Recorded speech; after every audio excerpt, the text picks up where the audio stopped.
Drinking a bottle of piss is a small price to pay to find true love. A story by Cannuli. It began as a mistake. I was 19 years old, and my brother had been dating a girl named Redacted for about 3 weeks. She was living with foster parents at the time and didn't have any money. No phone, no freedom, no support system. But she was sweet, and charming, and beautiful, and smart for her age. She was deserving of all those things her foster parents wouldn't give her. Without a phone or internet or carrier pigeon or any idea when she might be able to escape her house, all she could do was show up randomly and hope my brother was there, and he often was absent, off on high school adventures. He didn't seem very interested in the girl, and it didn't always work out, but they seemed fine as any high school romance could be. I didn't see her much. She was my brother's girl, and that was that. I wasn't keen on making his love life a spectator sport. I could already hear it loud enough. Thin walls. We used to have an unspoken contest to see who could make the girl they had overcome the loudest. If you ask him, I often lost. But if you ask me, they just didn't exaggerate because they didn't need to fake it with me. But the metagame was besides the point. She kept showing up, and probabilities exacted themselves, and eventually she wound up showing up right into me in a very compromising position. See, the problem was, our basement door, which we kept unlocked for the various strays and drop-ins we took into our house, was located right beside the family computer. It was early in the morning, which meant it was late for my graveyard schedule. I never woke up early, and I always stayed up until it got light out. I certainly wasn't expecting any girls to show up in front of me beyond the ones doing unspeakable acts on my computer screen that would physically repulse me if they were to be presented to me in real life.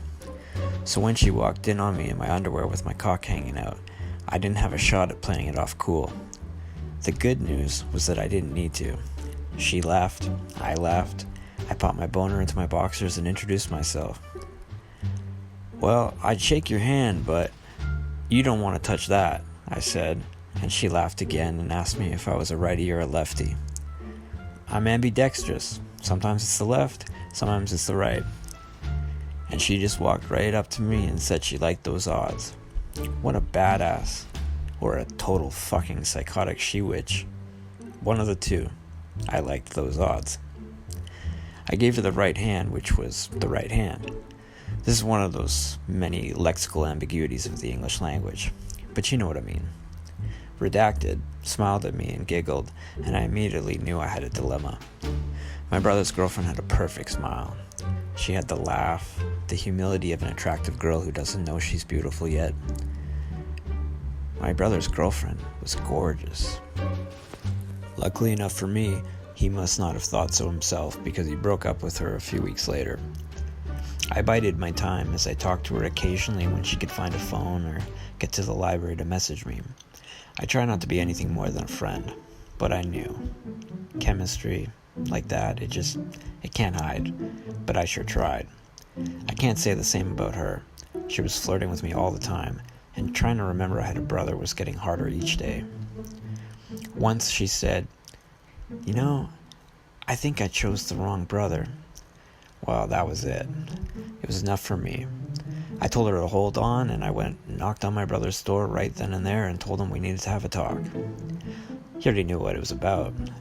"What, you want to date Redacted?" he asked. "Yes, I want to ask out Redacted," I said. "I couldn't care less," he said, and he clearly meant it. I couldn't care more, so she was over that evening. Flash forward somewhere between 6 and maybe 9 months. I couldn't tell you for sure. The computer had been moved to my room because my brother had bought his own. I'd been up all night playing an online poker tournament, and so I'd been up all night drinking. I drank a beer for about every hour I had to be alive for the most part, and I had to be alive for a long time that night, so there were empty bottles scattered all over my room. But not all of them were empty. At least, one was full of something. It wasn't beer, and it's the one that inevitably made me realize I was in love with Redacted. You see, online poker tournaments have very few breaks. Typically they're an hour between for 5 minutes at best. With that much beer in my system, my bladder didn't always make it to the break. But a bottle works fine under duress. Unfortunately, I chose to use the only one that was translucent. This wasn't arbitrary or careless. At the time it was tactical. You see, with that many brown Alexander Keiths on the table, I was liable to take a sip of the wrong one, if you know what I meant. It had happened before, so I had learned my lesson. I'd used a plastic bottle of Dr. Pepper instead, because it was clear and I could see through it. No mistakes. After pissing in the bottle, I set it aside and went back to trying to piss away my money. But I was good back then, even drunk. So the tournament went on, and I ended up taking first place sometime early in the morning. I remember the sun was already up when I finished the final hand. I think it was worth about $6,000, which should have felt like a lot of money to me at the time, but I'd been on a real hot run and gotten cocky, losing the value of $1. Well, that'll buy a lot of beer, was about the extent of what I thought, and then I fell asleep amongst my mess. Knock, knock. Who's there? Where am I? Who am I? Hi, Zach. It's redacted. What fucking time is it? I asked. All I knew was that I had a bad hangover and my girlfriend was in front of me, scanning my mess, probably wondering why the fuck she was with such a slob. It's 4 o'clock, she said. PM? When did you go to sleep? I don't remember. I was in a tournament. Oh, boy. I won, though. Oh, boy. Well, maybe I should give you a reward. She winked at me sexually. Only under 2 conditions, I said. First, you let me buy you something nice. Second, you wait until I shower to give me this reward. You can just wait here. I'll be quick. So I had a shower, got some basic clothes on just to get from point A to point B safely in case my mom came down to do the laundry. I was such a thoughtful stay-at-home son. I got to the bedroom door and there it was. The thing I forgot that I never should have forgotten in a million years. Oh no, fuck. The piss bottle. You stupid motherfucker. I thought to myself, it's all over now. The monument to all my degeneracy. A big bottle of piss sitting right on my windowsill, right beside my bed, clear as day. Unavoidable. It had its own gravitational pull. There's no way she didn't notice. There's just no way. There's no way. It's impossible. But I played it off as if everything was fine and dandy. I would find a way to get rid of it before she saw. She hadn't said anything, and she would have, right? Of course she would have. All I knew was that I'd have to go on top and smother her eyes with my body and sneak the bottle out sometime in the afterglow. So we had sex, cuddled for a bit, the pressure to remove the yellow elephant in the room building up inside me. She got up, and I stood up to match her, trying to use my body as a human shield to protect her eyes from recognizing who the fuck this monster was she was actually dating. I couldn't have been who she thought I was, because she wouldn't be there if that were true, right? I was a degenerate, a scumbag, a disgusting pig. She was too good for me, and too fucking observant.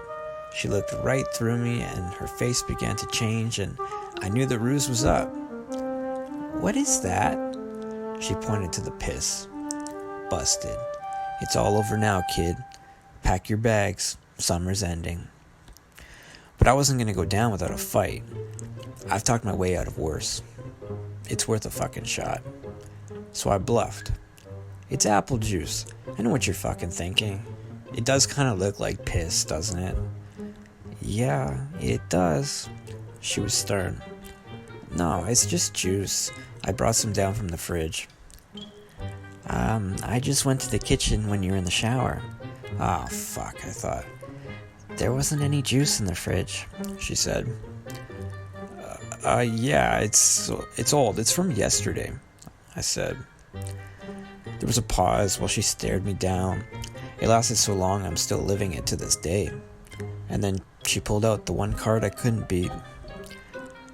Okay, well, let me smell it then. Oh, fuck you.